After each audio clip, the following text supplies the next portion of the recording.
तो ठीक गया আর কথা উনি যাহা অবমানতিয়াং যাহা কোথাও যেন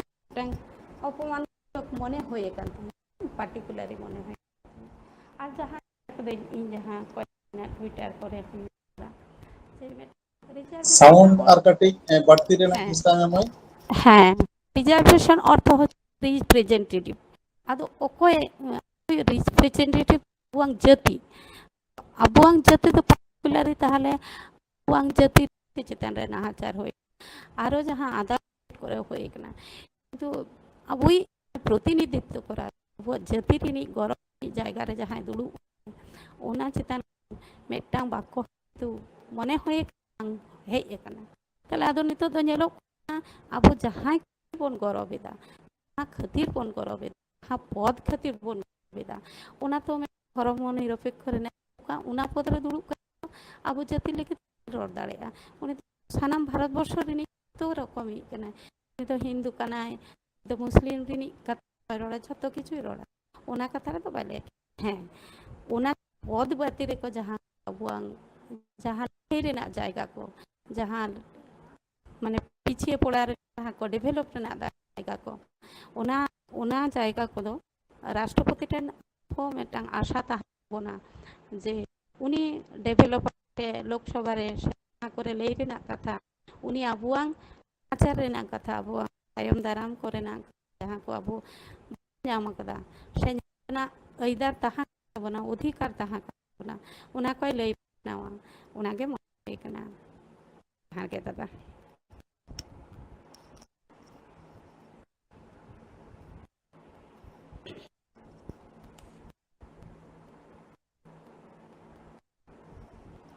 ᱟᱹᱰᱤ ᱱᱟᱯᱟᱭ ᱡᱟᱦᱟᱸ ᱠᱚ ᱜᱟᱞᱢᱟᱨᱟᱣ ᱪᱟᱞᱟᱜ ᱠᱟᱱᱟ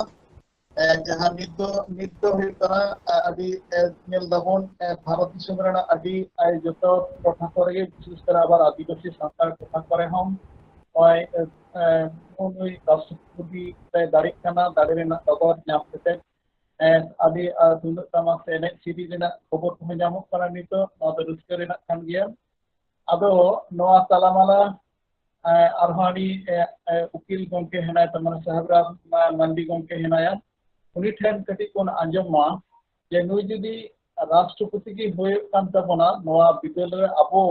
ᱟᱹᱰᱤ ᱥᱮᱫ ᱞᱮᱠᱟᱛᱮ ᱚᱠᱟ ᱞᱮᱠᱟᱭ ᱜᱚᱲᱚ ᱫᱟᱲᱮᱭᱟᱵᱚᱱᱟ ᱥᱮ ᱪᱮᱫ ᱩᱛᱛᱚᱨ ᱵᱚᱱ ᱧᱟᱢᱟ ᱩᱱᱤ ᱫᱚ ᱟᱹᱭᱤᱱ ᱨᱮᱱ ᱦᱚᱲ ᱠᱟᱱ ᱛᱟᱵᱚᱱᱟ ᱥᱟᱦᱮᱵᱽᱨᱟᱢ ᱵᱟᱹᱵᱩ ᱟᱹᱭᱤᱱ ᱥᱮᱫ ᱛᱮ ᱪᱮᱫ ᱠᱚ ᱩᱛᱛᱚᱨ ᱵᱚᱱ ᱧᱟᱢᱟ ᱱᱚᱣᱟ ᱵᱟᱵᱚᱫ ᱛᱮ ᱥᱮ ᱟᱵᱚᱣᱟᱜ ᱥᱟᱯᱳর্ট ᱪᱮᱫ ᱞᱮᱠᱟ ᱦᱩᱭ ᱫᱟᱲᱮᱭᱟᱜᱼᱟ ᱩᱱᱤ ᱨᱟᱥᱴᱨᱚᱯᱚতি ᱦᱩᱭ ᱞᱮᱱᱠᱷᱟᱱ ᱱᱚᱣᱟ ᱟᱹᱭᱤᱱ ᱥᱮᱱᱟᱜ ᱢᱤᱫ ᱵᱟᱨ ᱠᱟᱛᱷᱟ ᱞᱟᱹᱭ ᱢᱮ আর লবণদা কাটি ওনা ভিডিও দো মিউট হতার মে যখন আমরা লইছি মন সারম লই সাহেবরাম বাবু ওনা রিসেতে ওকালকা করা বন জান দাঁড়ে ওনা বাবদ ᱟᱫᱚ ᱫᱚᱥᱟᱨ ᱠᱟᱨᱛᱮ ᱟᱨᱚ ᱡᱚᱦᱟᱨ ᱟᱫᱚ ᱠᱟᱛᱷᱟ ᱫᱚ ᱱᱟᱜ ᱱᱚᱣᱟ ᱵᱮᱱ ᱞᱟᱹᱭ ᱠᱮᱫᱟ ᱡᱮ ᱟᱹᱱᱟᱹᱨᱤ ᱠᱟᱛᱮ ᱛᱤᱱᱟᱹᱜ ᱜᱟᱱ ᱜᱚᱲᱚ ᱵᱚᱱ ᱧᱟᱢᱟ ᱟᱫᱚ ᱱᱚᱣᱟ ᱢᱟᱹᱭ ᱡᱳᱥᱱᱟ ᱵᱤᱴᱤᱭᱟᱜ ᱠᱟᱛᱷᱟ ᱞᱮᱠᱟᱛᱮᱧ ᱞᱟᱹᱭᱟ ᱡᱮ ᱡᱟᱦᱟᱸ ᱠᱟᱛᱷᱟᱭ ᱞᱟᱹᱭ ᱠᱮᱫᱟ ᱵᱤᱴᱤ ᱡᱮ দ্রৌপদীয়াᱜ প্রথম ᱚᱱᱟ মহামহিম রাষ্ট্রপতিয়াᱜ ᱢᱚᱪᱟ ᱠᱷᱚᱱ ᱜᱮ প্রথম আঞ্জমᱚᱜ ᱠᱟᱱᱟ ᱡᱮ ᱵᱷᱟᱨᱚᱛᱵᱚর্ষ ᱢᱚᱪᱟ ᱫᱚ ᱵᱟᱝᱟ ᱢᱟᱱᱮ টুইট এদাই যে ভারতবর্ষ ᱫᱚ ᱢᱤᱫᱴᱮᱱ হিন্দু রাষ্ট্র ᱛᱮᱭᱟᱨᱟᱭ ᱟᱫᱚ ᱱᱚᱣᱟ ᱠᱟᱛᱷᱟ ᱡᱩᱫᱤ টুইᱴ ᱮᱫ ᱠᱷᱟᱱ ᱛᱟᱦᱞᱮ ᱠᱷᱟᱱ ᱫᱚ প্রথম পদক্ষেপ গে ᱡᱟᱦᱟᱸ ᱥᱚᱝᱵᱤধাᱱ ᱨᱮ প্রথম ᱡᱟᱦᱟᱸ ᱚᱞ ᱢᱮᱱᱟᱜ ᱫᱚ যে we the people of India ᱱᱚᱣᱟ ᱠᱟᱛᱷᱟᱴᱟᱜ ᱜᱮ ᱢᱤᱪᱷᱟᱹ ᱡᱚᱝᱚᱜᱼᱟ ᱱᱚᱰᱮ ᱫᱚ ᱡᱟᱦᱟᱸ সিকুলার শব্দটাᱜ যে ব্যবস্থা ব্যবহার ᱠᱮᱫ ᱫᱚ ᱚᱱᱟ সিকুলার শব্দটাᱜ ᱛᱟᱦᱞᱮ ᱠᱷᱟᱱ ᱫᱚ সংবিধান ᱨᱮ দুর্বল ᱠᱚ ᱡᱚᱝᱟᱜᱼᱟ ᱟᱫᱚ ᱡᱩᱫᱤ ᱴᱩইᱴ ᱟᱠᱟᱫ ᱜᱮᱭᱟ ᱱᱚᱣᱟ ᱛᱟᱦᱞᱮ ᱠᱷᱟᱱ ᱫᱚ ᱟᱡ ᱫᱚ ᱚᱱᱟ ᱫᱚ সংবিধান বিরোধী ᱠᱟᱹᱢᱤᱭᱮᱫᱼᱟᱭ ᱟᱫᱚ ᱚᱱᱠᱟ ᱦᱤᱥᱟᱹᱵ ᱛᱮ ᱡᱩᱫᱤ ᱱᱚᱝᱠᱟ ᱜᱮ ᱴᱩইᱴ ᱮᱫ ᱠᱷᱟᱱ ᱫᱚ ᱦᱤন্দᱩ ᱨᱟষ্ট্ᱨᱚ ᱦᱤᱥᱟᱹᱵ ᱛᱮ ᱛᱟᱦᱞᱮ ᱠᱷᱟᱱ ᱫᱚ ᱚᱱᱟ ᱵᱷᱩᱞ ᱯᱚᱫᱚᱠᱷᱮᱯ ᱦᱩᱭᱩᱜ ᱠᱟᱱᱟ ᱟᱨ ᱱᱚᱣᱟ ᱫᱚ ᱟᱵᱚ ᱯᱨᱚᱛᱷᱚᱢ ᱟᱵᱚ ᱠᱷᱮᱨᱣᱟᱞ ᱠᱚ ᱦᱚᱯᱚᱱ ᱪᱮᱛᱟᱱ ᱨᱮ ᱡᱟᱦᱟᱸ ᱟᱹᱫᱤᱵᱟᱹᱥᱤ ᱠᱚ ᱡᱟᱦᱟᱸᱭ সংবিধান নিত পর্যন্ত আবো তো ট্রাইবেল ᱫᱚ হিন্দু মেনতে বাই মানাও ᱟᱠᱟᱫ ᱵᱚᱱᱟ আর ᱚᱱᱟ ᱠᱷᱟᱹᱛᱤᱨ ᱛᱮ পার্সোনাল ল ᱡᱟᱦᱟᱸ ᱠᱚ ᱞᱟᱹᱭᱟ মানে জাতিগত যাহাটা আইন ধর্মগত যেমন Hindu Marriage Act Hindu Adoption and Maintenance Act Hindu তারপরে ডিভোর্স তারপরে হিন্দু সাকসেশন অ্যাক্ট তারপরে jaha tina mena ona do hindu lagid ge onde do dhara 2 re ol mena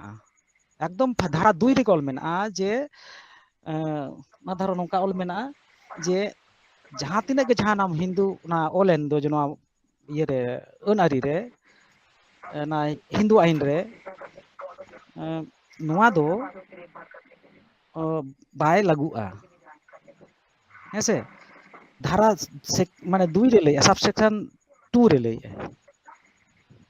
section 2 subsection 2 রে লইয়া যে নোয়া দো বাং লাগুয়া যাহাই নোয়া ভারত বর্ষের ট্রাইবেল কানা কো যাহাই অকয় দো ধারা মানে আর্টিকেল 366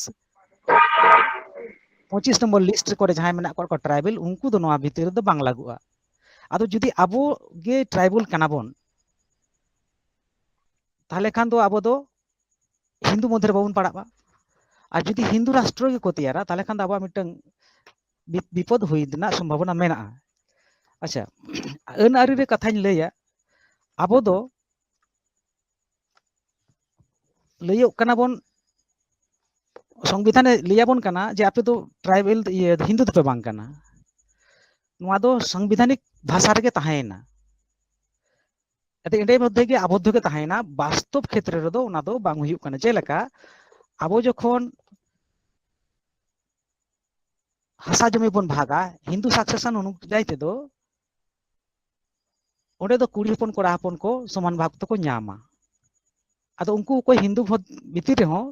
মিটং মেনা দায় ভাগা মিটং মেনা আর মিতা খরা মিটং আইন মেনা দায় ভাগা দো ako মিটং সূত্রতে জন্ম সূত্রতে হো কো ᱧামা আজ দাদুয়া সম্পত্তি আজ বাবা সমান কে ᱧামা আবার কখনো কখনো দো আজ বাবা সম্পত্তি কো ᱧামা না দো জন্ম সূত্র দো বাকো ᱧামা যদি আজ বাবা এমটো আকো আজ বাবা যদি যে তাহেন রে এমটো কোন বাহি কাতা যদি গজ কাতে খান দো সমান হাত কো ᱧামা কো उनका दो आबुआ दो सम्पत्ति भाग रे बांग हुआ आबुआ सम्पत्ति भाग दो इंडियन सक्सेशन अनुଯାয়ী हुआ एनखान आबो जदि बोन हिंदू को नेतार दो बीएलआर ऑफिस रे आबो दो को चिकेट बोना आबो दो को हिंदू लका को नोआ सम्पत्ति को तो को भाग हटो आबोन कना बापला बिहा करे हो चेर को चिकेट बोना आबो दो को लिया बोन कना जे हिंदू शास्त्र मते एदर विवेक बापला होई कान तको मेखान हिंदू शास्त्र दो अग्नि साक्षी दो बांग कना आबो दो हिंदू कखनो अग्नि बाबन साक्षीया কখনো আবো তো হুমাগ্নি বাবন করাওয়া আবো তো ওনা খাতিতে আবো তো হিন্দু তো বাং কানা আবো ভিত্তিতে কাটি গাহির সাই মেনা কাতে বনা গমকে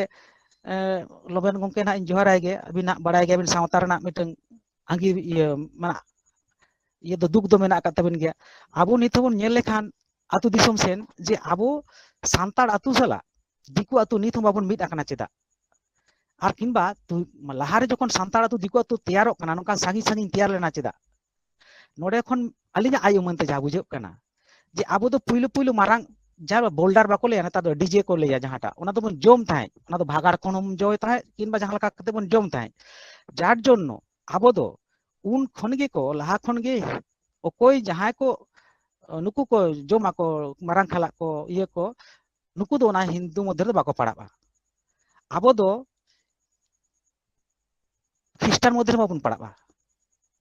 আবো তো মুসলিম মধ্যে বাবন পাড়াবা আর আবো তো হিন্দু মধ্যে বাবন পড়া এই কারণতে হিন্দু হুয়ুক খান দো হোমাগ্নি করা হুয়ুক তামা হিন্দু হুয়ুক খান দো পত্তলিকা পূজা করা হুয়ুক তামা আর যদি খ্রিস্টান কানা সে মুসলমান তাহলে খান ইলে যদি আবো তো হিন্দু মধ্যে বাবন পাড়াবা রড বা আঞ্জমক কানা তাই और ये लवंगा आमोना वीडियो न्यूज ताम से लवंगा आमोना ये वीडियो से न्यूज ताम कैमरा वीडियो कैमरा लेकर ना होता है से है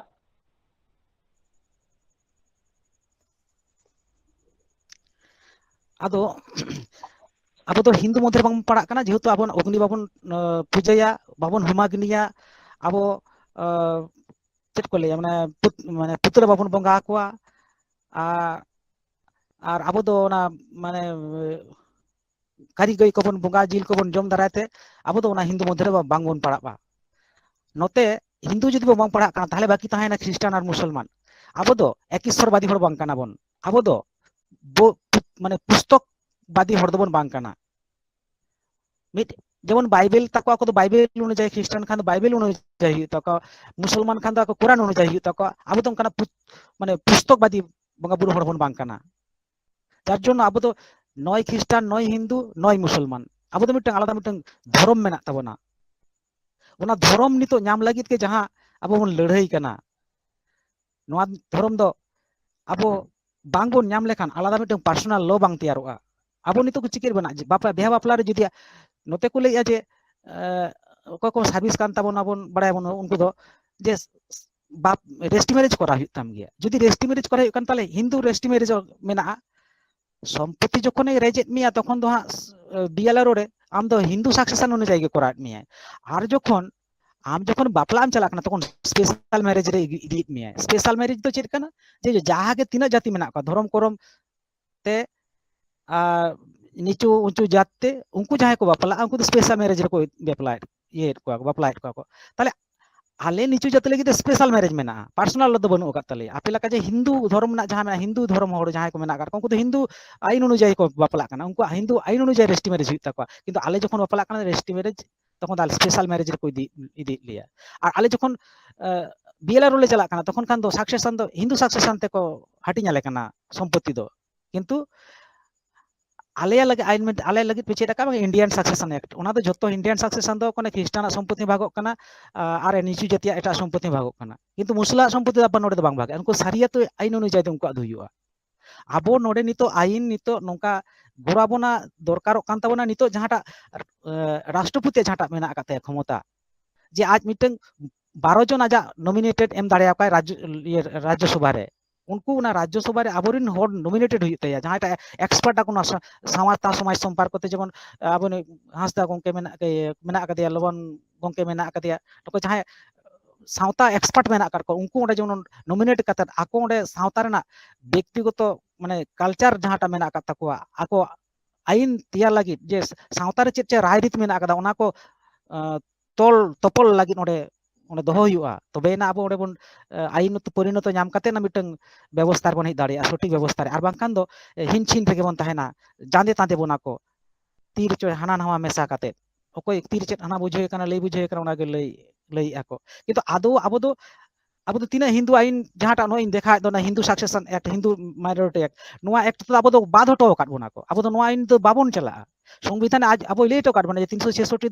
धारा रे अब 25 नंबर ये रे मेना का तुम्हार लिस्ट आप मेना का उनको अब तो ट्राइबल काना बोन अब तो हिंदू ना तो बांग बोन लेखा। আর যতক্ষণ পর্যন্ত আবো বাইলে বানা নেই নিতো যদি বিপদ হইক কান তাবনা যদি রাষ্ট্রপতি লইয়ায় যে নুকু ট্রাইবেল দো নিতো হিন্দু লেখা কো লেখা তাও খান দো আদো আবো দো ধর্ম কোনোদিন বাং বন দাবি দা ধর্ম লাগি না বাবন নাম দাঁড়া জানা ধর্ম কোড গে বাবন নাম দাঁড়া। আদো নিতো তো চিকা কানা বন যেমন মাই জোসনাই লই কি যে নোয়া টুইট কাদ মিটং যে না হিন্দু রাষ্ট্র তেয়ারা उनका के किछु लक्षण नेला कना इलेक्शन नोआ प्रेसिडेंट इलेक्शन लहारे जेरकम मानती चलाव कते मिटंग मंदिर रे जग आय आदो नोडे तो अब दो हा जेहेतु अब दो नोआ पुतला बंगा हर दबन बांग कना आदो ओडे बन जग खान ताल नितो अब आचार व्यवहार रे चेत बन नेले तबना ये नुको तो हिंदू लगित को।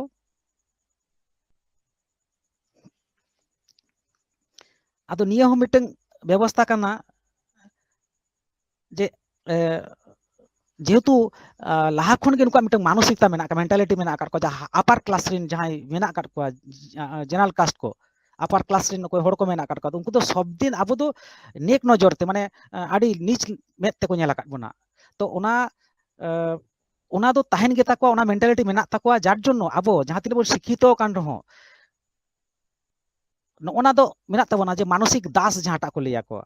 मानसिक दास निथो मेना बन गया। और उनाना उनको तो मानसिक बल मेना तको उनको सांतार दो चेद को बाड़ाया से आदिवासी दो चेद को बाड़ाया उनको तो आड़ी किछु बाको बाड़ाया उना उनको तो शुद्ध खाली साहसिकता खातिर ते अनेक किछु को आगाव काना आबर आर अब तो ओलो पढ़ाव चिंता भावना बुद्धि जुक्ति नाम काते हो बाबन आगाव दाड़े काना शुद्ध खाली मानसिक दास तेबन ये माने मानसिकता को अब तैयार कान तबन जार जोनो अब भितिर हम मिटंग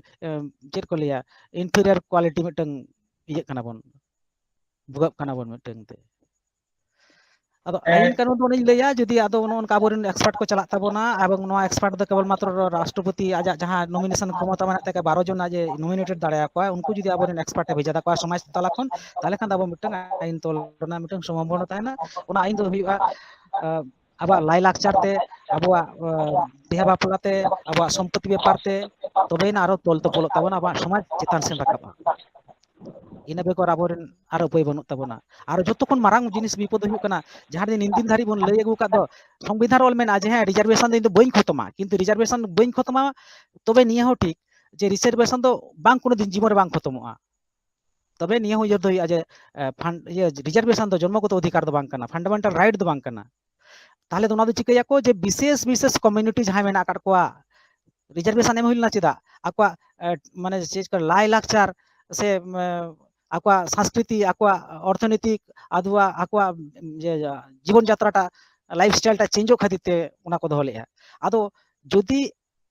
ᱟᱵᱚ ᱱᱚᱜᱼᱚᱭ ᱴᱨᱟᱭᱵᱮᱞ ᱱᱤᱛᱚᱜ ᱡᱟᱦᱟᱸᱭ ᱠᱚ ᱨᱟᱠᱟᱵ ᱮᱱ ᱛᱟᱵᱚᱱ ᱱᱤᱛᱚᱜ ᱢᱟᱱᱚᱛᱤᱭᱟᱹ ᱫᱩᱲᱩᱵ ᱮᱱ ᱪᱮᱛᱟᱱ ᱨᱮ, ᱱᱚᱝᱠᱟ ᱜᱮ ᱢᱮᱱᱟᱜ ᱠᱟᱫᱮ ᱜᱤᱨᱤᱥ ᱪᱚᱱদ্র ᱢᱩᱨᱢᱩ ᱡᱟᱦᱟᱸᱭ ᱢᱮᱱᱟᱜ ᱠᱟᱫᱮ ᱪᱮᱛᱟᱱ ᱤᱭᱟᱹᱨᱮ ᱱᱤᱛᱚᱜ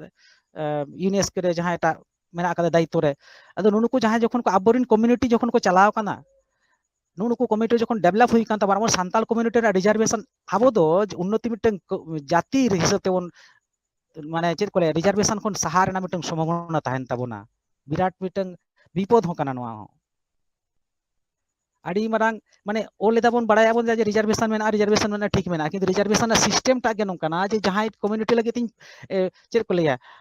ᱱᱚᱣᱟ ᱫᱚ ᱪᱮᱫ ᱥᱮᱯ ᱜᱟর্ᱰ ᱤᱧ ᱫᱷᱮᱭᱟ। রিজার্ভেশন ᱢᱟᱱᱮ ᱪᱮᱫ ᱥᱮᱯ ᱜᱟর্ᱰ, ᱟᱢᱟᱜ ᱥᱟᱶᱛᱟ ᱥᱚᱢᱟᱡᱽ ᱞᱟᱭ ᱞᱟᱠᱪᱟর ᱞᱟᱦᱟ ᱤᱫᱤᱜ ᱢᱟ, ᱤᱱᱟᱹ ᱫᱷᱟᱹᱨᱤᱡ ᱤᱧ ᱮᱢᱟᱢ ᱠᱟᱱᱟ। তারপরে যখন আমার হুইনা পুরো লেখান আমেম রাকাব লেখান মিটং নির্দিষ্ট ধাপ পর্যন্ত লাহা ইদি লেখান আদো তারপরে আমার রিজার্ভেশন দরকার বনো না, প্রেসিডেন্টে মনে লেখান ওনা উনকু জাতি দয় বাদ দাঁড়িয়ে পায়। যেরকম কিছুদিন লাহারে তো ᱩᱱᱠᱩ ᱜᱩᱞᱡᱟᱨ ᱢᱮᱱᱛᱮ ᱢᱤᱫᱴᱟᱝ ᱜᱳষ্ঠী ᱠᱚ ᱞᱟᱹᱲᱦᱟᱹᱭ ᱞᱮᱫ ᱛᱮᱠᱚ ᱟᱠᱚ ᱢᱤᱫᱴᱟᱝ রিজার্ভেশন কোটার ᱠᱚ ᱵᱚᱞᱚᱭᱮᱱᱟ। ᱱᱤᱛᱚᱜ ᱡᱮᱢᱚᱱ ᱟᱠᱚ ᱠᱩᱨᱢᱤ ᱠᱚ ᱞᱟᱹᱲᱦᱟᱹᱭ ᱠᱟᱱᱟ ᱠᱚ ᱱᱚᱣᱟ ᱞᱟᱹᱜᱤᱫ, ᱟᱠᱚ ᱦᱚᱸ কোনো দিন ᱟᱠᱚᱣᱟᱜ ᱡᱩᱫᱤ ᱠᱨᱟᱭᱴᱮরিয়া ᱠᱚ দেখাও দাঁড়ায় যে ᱟᱞᱮ ᱦᱚᱸ ᱢᱤᱫᱴᱟᱝ বেনিফিশিয়ারি ᱢᱤᱫᱴᱟᱝ ᱥᱚᱨᱠᱟᱨᱮ ᱧᱟᱢ ᱫᱟᱲᱮᱭᱟᱜ ᱟᱞᱮ ᱟᱞᱮᱭᱟᱜ রিজার্ভেশন ᱚᱱᱠᱟᱱᱟᱜ ᱟᱣᱛᱟ ᱨᱮ ᱦᱮᱡ ᱫᱟᱲᱮᱭᱟᱜ ᱟᱞᱮ। যখন যেরকম আকো কো দেখাও দাঁড়ায় যে নয় স্বর্ণ গোষ্ঠী যাহাটা আকো মিটং 10% রিজার্ভেশন কো দাবি তেকো ᱧᱟᱢ দাঁড়ায় কানা সংবিধানিক তে। আদো ᱱᱚᱜᱼᱚ ᱱᱚᱝᱠᱟ ᱜᱮ ᱵᱟᱫ ᱦᱚᱸᱵᱚᱱ ᱦᱩᱭ ᱫᱟᱲᱮᱭᱟᱜᱼᱟ। ᱟᱫᱚ ᱚᱱᱟ ᱛᱤᱱ ᱨᱮ ᱪᱮᱫ ᱦᱩᱭᱩᱜᱼᱟ, ᱚᱠᱟ ᱵᱮᱵᱚᱥᱛᱷᱟ ᱨᱮ ᱦᱩᱭᱩᱜᱼᱟ, ᱟᱨ ᱡᱚᱛᱚᱠᱷᱚᱱ ᱯᱚᱨᱡᱚᱱᱛᱚ ᱵᱟᱵᱚᱱ ᱨᱚᱲ ᱫᱟᱨᱟᱢᱟ, ᱟᱨ ᱡᱚᱛᱚᱠᱷᱚᱱ ᱱᱚᱝᱠᱟ ᱵᱟᱵᱚᱱ ᱢᱤᱫᱴᱷᱮᱱ ᱵᱟᱵᱚᱱ ᱪᱮᱫ ᱠᱚ ᱞᱟᱹᱭᱟ ᱢᱟᱱᱮ ᱯᱮᱭᱟ ᱵᱚᱦᱚᱜ ᱦᱚᱲ ᱵᱟᱵᱚᱱ ᱨᱚᱯᱚᱜ ᱧᱟᱯᱟᱢᱟ, ততক্ষণ পর্যন্ত আবো মিটং ভাগি সেন বাবন সাহা দাঁড়িয়াᱜᱼᱟ। ভাগি মন্দ মা তাহেন গে তাবᱚᱱᱟ। ᱚᱱᱟᱜᱮ ᱥᱟᱱᱟᱢ ᱠᱚ ᱢᱟ ᱟᱫᱚ ᱢᱟ ᱟᱯᱮ ᱞᱟᱹᱭ ᱛᱟᱵᱚᱱ ᱯᱮ ᱠᱟᱹᱴᱤᱡ, ᱟᱹᱰᱤ ᱵᱚᱛᱚᱨᱟᱱᱟᱜ ᱦᱚᱸ ᱢᱮᱱᱟᱜᱼᱟ। ᱴᱷᱤᱠ ᱜᱮᱭᱟ ᱜᱚᱝᱠᱮ, ᱟᱹᱰᱤ প্রেসিডেন্ট ᱨᱮᱱᱟᱜ ক্ষমতা ᱢᱟᱵᱚᱱ ᱵᱟᱲᱟᱭ ᱜᱮᱭᱟᱵᱚᱱ ᱥᱮ ᱵᱚᱱ ᱵᱟᱵᱚ ᱤᱭᱟᱹ ᱠᱟᱫᱟ ᱵᱚᱱ, প্রেসিডেন্ᱴᱟᱜ ক্ষমতা ᱵᱚᱱ ᱵᱟᱲᱟᱭᱟ ᱛᱚ ᱵᱚᱱᱟ। ᱟᱫᱚ ᱦᱟᱸᱜ প্রেসিডেন্টᱟᱜ ᱚᱱᱟ ᱫᱚ ক্ষমতা ᱫᱚ ᱟᱨᱦᱚᱸ ᱦᱟᱸᱜ ᱛᱟᱭᱚᱢ ᱫᱟᱨᱟᱢ ᱵᱚᱱ ᱜᱟᱞᱢᱟᱨᱟᱣ ᱵᱚᱱ ᱚᱱᱟ ᱫᱚ। ᱟᱫᱚ ᱟᱪᱪᱷᱟ ᱛᱤᱦᱤᱧ ᱫᱚ ᱢᱤᱫᱴᱟᱝ ᱨᱟᱹᱥᱠᱟᱹ ᱨᱮᱱᱟᱜ ᱫᱤᱱ ᱠᱟᱱ ᱜᱮᱭᱟ, ᱚᱱᱟᱜᱮ ᱟᱵᱚ ᱛᱮ ᱜᱟᱞᱢᱟᱨᱟᱣ ᱛᱟᱞᱟ ᱛᱮᱵᱚᱱ ᱦᱟᱹᱴᱤᱧ ᱫᱟᱵᱚᱱ, ᱨᱟᱹᱥᱠᱟᱹᱭ ᱫᱟᱵᱚᱱ। ᱟᱨᱦᱚᱸ ᱦᱟᱸᱜ ᱛᱟᱭᱚᱢ ᱛᱮᱵᱚᱱ ᱜᱟᱞᱢᱟᱨᱟᱣ ᱛᱤᱦᱤᱧ ᱫᱚ ᱟᱨᱦᱚᱸ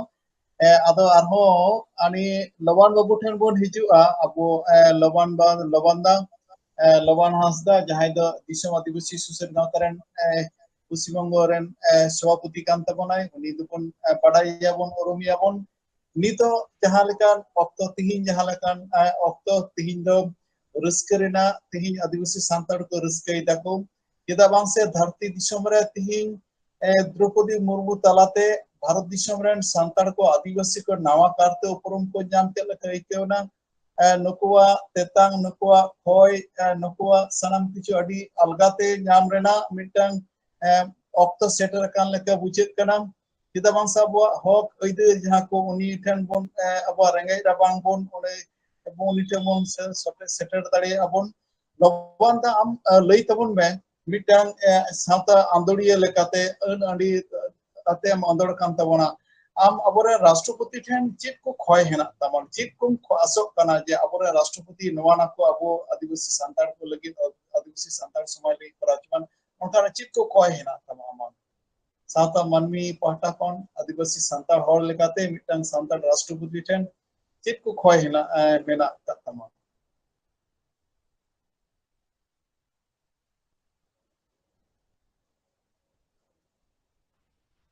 ᱦᱮᱞᱳ, ᱢᱟ ᱞᱟᱹᱭ ᱛᱟᱵᱚᱱ ᱢᱮ। ᱡᱚᱦᱟᱨ ᱜᱮ ᱥᱟᱱᱟᱢ ᱠᱚ। ᱡᱚᱦᱟᱨ। ᱟᱫᱚ ᱛᱮᱦᱮᱧ ᱦᱩᱭᱩᱜ ᱠᱟᱱᱟ ᱤᱭᱟᱹ ᱡᱟᱦᱟᱸ ᱟᱵᱚ ᱦᱩᱭᱩᱜ ᱠᱟᱱᱟ ᱱᱚᱣᱟ ᱜᱟᱯᱟᱞ ᱢᱟᱨᱟᱣ ᱠᱟᱱᱟ ᱵᱚᱱ, जोसना मई बेस किछु पॉइंट रकाब अकदा डॉक्टर बाबू हो बेस किछु पॉइंट रकाब अकदा आदो नोआ इदी कते जहां अबो हुयु कना बुझो तना उना दो हुयु कना जोसना मई लई किदा जे बांगमा ट्विस्ट कते द्रौपदी मुर्मू लई दा जे नोआ दा हिंदू राष्ट्र बनावा आदो जायहो कोना ट्वीट दो बांग नेल हुई कना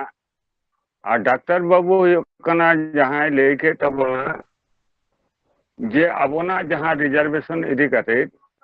रिजर्वेशन ना चेक नियम चेक लगिते अबोआ भारत दिसम रे अबो लगिते नोआ रिजर्वेशन हिना आदो निर्दिष्ट समय पर्यंत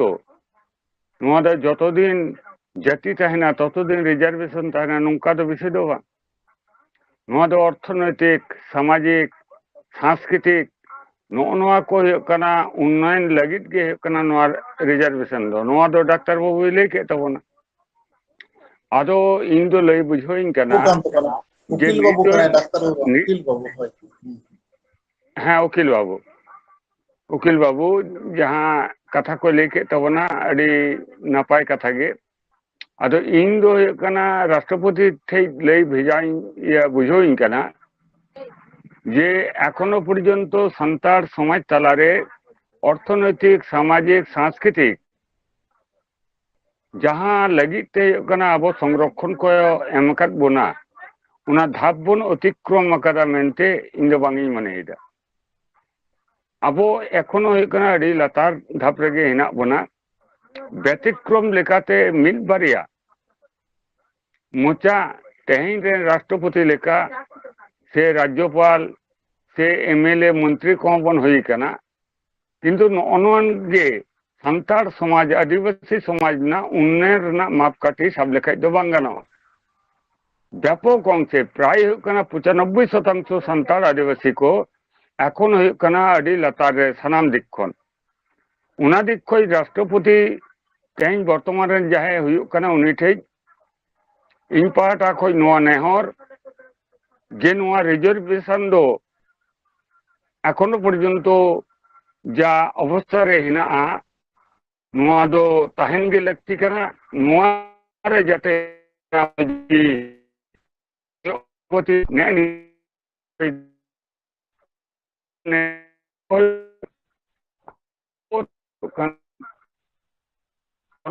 राष्ट्र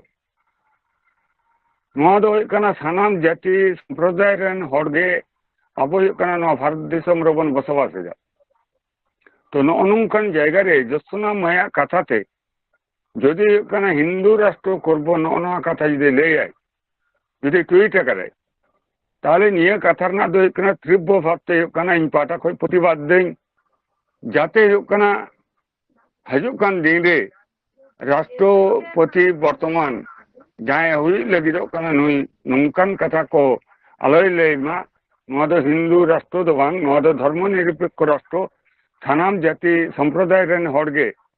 समान तेबन ताहेन माने निगे कना राष्ट्रपति ठे इहा रोड तेना दो और मुचे रे दो जहां कथा लेया नोआ दो कना निया नित पर्यंत जहां को राष्ट्रपति निर्वाचन को हेज कना अबो संतार आदिवासी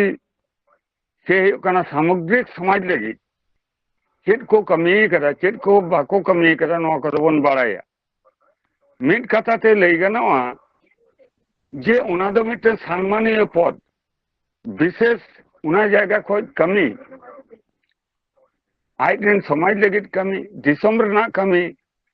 नोआ दो विशेष परिस्थिति छाड़ा राष्ट्रपति कमी दो बांग कना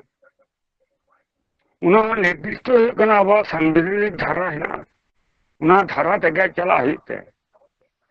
साबाबन तेहिन कना लोकसभा रे से राज्यसभा रे मिटन बिल अगु होइना उना बिल हुयु कना लोकसभा रे पास है ना राज्यसभा रे पास है ना उना गे राष्ट्रपति सही चलाते हुयु कना आईन रे परिणत आदो राष्ट्रपति ठे जको चलावेना आदिवासी विरोधी जहाना बिल उना बिल आज हुयु कना सोयाय से 22 होया उना आज चितान रे प्रथम दो निर्भरों कना आज रुआड़ दाड़े लोकसभा रे राज्यसभा रे रुआड़ दाड़े किंतु द्वितीय बार जुदि आबार उना बिल गे लोकसभा राज्यसभा को पास करते राष्ट्रपति ठे सेनोआ उन दो कना उना बिल ना विरोधिता रना संविधानिक अधिकार बनो अंते जोको जो कना उना बिल आज थे यो कना न्यूरू ताहेना उन दो कना उना बिल आज तेगे यो कना उना दो पासो ने निये तो को नहीं कना राष्ट्रपति क्षमता तो राष्ट्रपति मांग ते जहां को निर्वाचित तो कना गोटा दिसम लगी से आको जाति लगी जहां जाति खोज को निर्वाचित तो कना विशेष किछु कमी हुई कना मेनते मने दो बांग हुई कना द्रौपदी मुर्मू राष्ट्रपति सर्वोच्च जायगा रे चलाव कदे संताड़ आदिवासी को लगी विशेष किछु कमी दाड़िया कमी ना क्षेत्र हिना मेनते दो बांगी मने दा मिटंग विषय जहां कना उकिल बाबू लई का तबना जे आज होना राज्यसभा सदस्य लेकाते 12 जन आज भेजा दाड़े को नोरे जुदी अब जहां संतार समाज रे संतार समाज लगी आदिवासी समाज इदी लगी जहां को बन भावना चिंता नोकान को व्यक्ति जुदी अंडे कोल को ताले अडी नापाय नापाय कमी हुआ निये हो राष्ट्रपति जहां अब ने नुईटे नेहर तहन कना जे जहां को अब समाज इदी करे को कमी दा समाज ना को भावना चिंता दा नुको हरगे जाते कना उना राज्य सभा रे इदी ना कुरुमुटु तावन मा आर निये गे कना लई उना दो मुचाद रे अब संतार आदिवासी को जहां को हिना बना एटा एटा जाति को तिसो अब अर्थनैतिक राजनैतिक सामाजिक सांस्कृतिक सानाम विषय तेगे तायनम रे दोहरना गे को कुरुमुटुइदा अदो नोआ विरोध रे भोट केंद्रिक राष्ट्र अब आंदोलन तलाते अब बुझो तो तबना जे संताड़ आदिवासी को लगी जहां कमी दरकार उना दो कमी हुआ जहां संताड़ आदिवासी को विरोध रे कमी हुआ उना विरोध रे दो आंदोलन रे जुमित तबना निये गे कना अब ठे दो कना डहार दो अड़ी नपाय कथा को लई के तबना जे जहां राष्ट्रपति जहां इदी दड़े को आइरन उनको जहां अब साता समाज ते कमी कना उनको को आज निर्वाचन दाड़े को 12 जन उनको मते अब आदिवासी संताड़ गाता करन हो जन मित बार हो को न्यामा जहां को अब रंगे राबान को लई दड़े अड़ी नपाय कोय उनका लगा के तो धरती दिसम को डगर सेटर कना अब ठेन जे तिहिन द्रौपदी मुर्मू दाड़ियन दो संताड़ हपन से आदिवासी हपन को रस्के जंग कना को एने सिरिंग दाको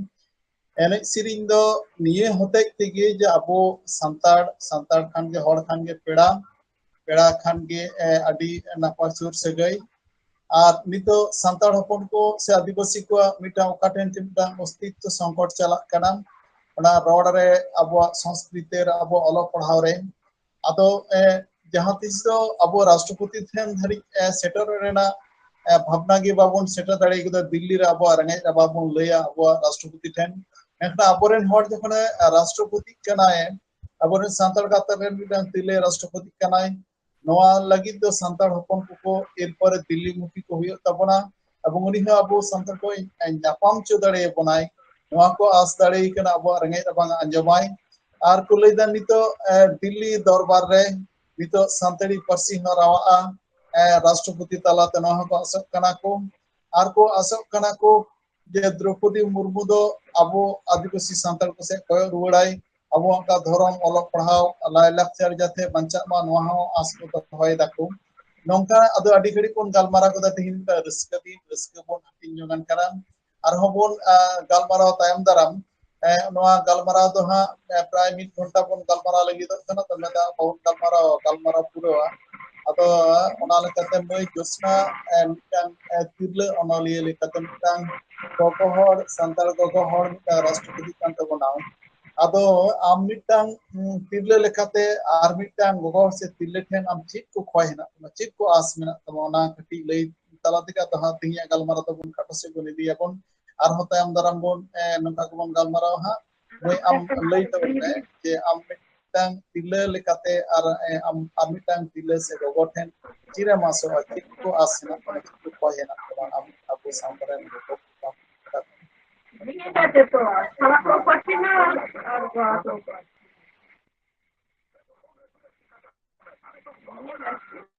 sound bang anjomok kana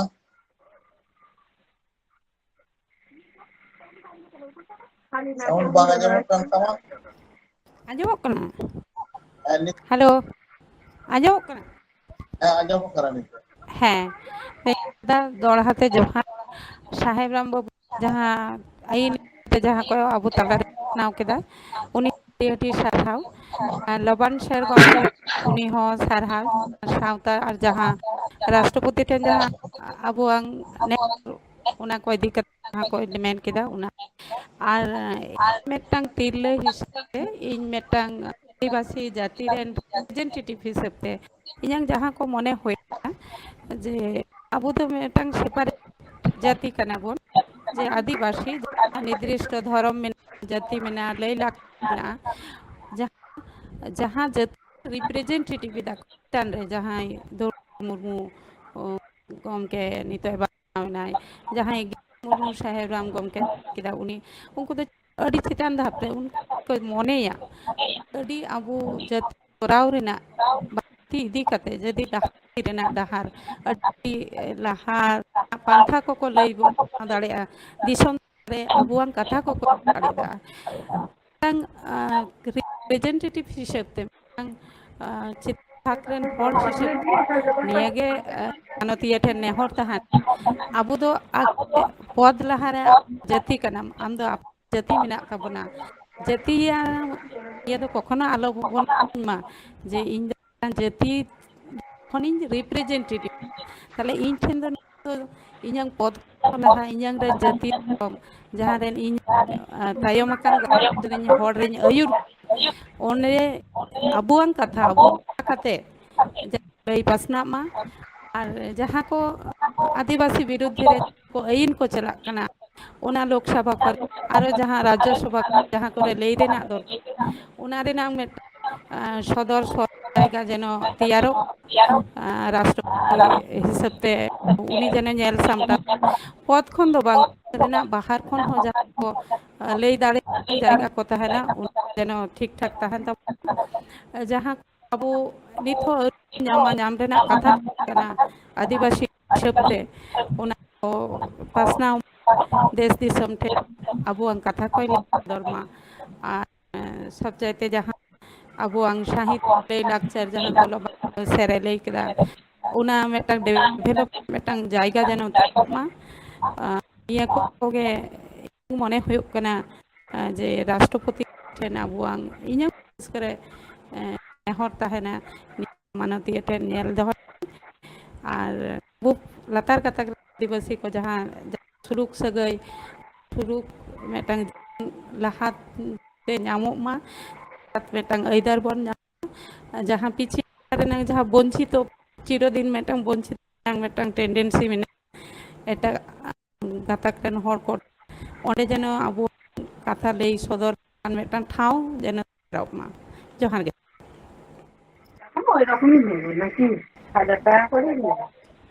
ᱟᱹᱰᱤ ᱱᱟᱯᱟᱭ ᱜᱟᱞᱢᱟᱨᱟᱣ ᱦᱚᱸ ᱟᱹᱰᱤ ᱜᱷᱟᱹᱲᱤᱡ ᱵᱚᱱ ᱜᱟᱞᱢᱟᱨᱟᱣ ᱠᱮᱫᱟ ᱛᱮᱦᱮᱧᱟᱜ ᱞᱮᱠᱟᱱᱟᱜ ᱱᱚᱣᱟ ᱯᱩᱭᱞᱟᱹ ᱛᱷᱚᱠ ᱨᱮᱱᱟᱜ ᱡᱟᱦᱟᱸ ᱜᱟᱞᱢᱟᱨᱟᱣ ᱱᱚᱣᱟ ᱫᱚ ᱛᱮᱦᱮᱧ ᱜᱮᱵᱚᱱ ᱢᱩᱪᱟᱹᱫᱟ ᱟᱨᱦᱚᱸ ᱜᱟᱯᱟ ᱢᱮᱭᱟᱝ ᱜᱮ ᱦᱟᱸᱜ ᱟᱨᱦᱚᱸ ᱵᱚᱱ ᱧᱟᱯᱟᱢᱟᱵᱚᱱ ᱟᱫᱚ ᱟᱵᱚ ᱛᱮᱦᱮᱧᱟᱜ ᱜᱟᱞᱢᱟᱨᱟᱣ ᱟᱠᱷᱲᱟ ᱛᱟᱞᱟ ᱠᱷᱚᱱ ᱫᱤᱫᱤ ᱥᱮ ᱛᱤᱨᱞᱟᱹ ᱟᱵᱚᱨᱮᱱ ᱜᱚᱜᱚ ᱫᱨᱚᱯᱚᱫᱤ ᱢᱩᱨᱢᱩ ᱨᱟᱥᱴᱨᱚᱯᱚᱛᱤ ᱦᱩᱫᱟᱹ ᱦᱟᱸᱜ ᱜᱟᱯᱟ ᱢᱮᱭᱟᱝ ᱠᱷᱟᱱ ᱜᱮ ᱦᱟᱸᱜ ᱚᱱᱟᱨᱮ ᱫᱩᱲᱩᱵ ᱛᱟᱵᱚᱱᱟᱭ ᱟᱫᱚ ᱱᱚᱣᱟ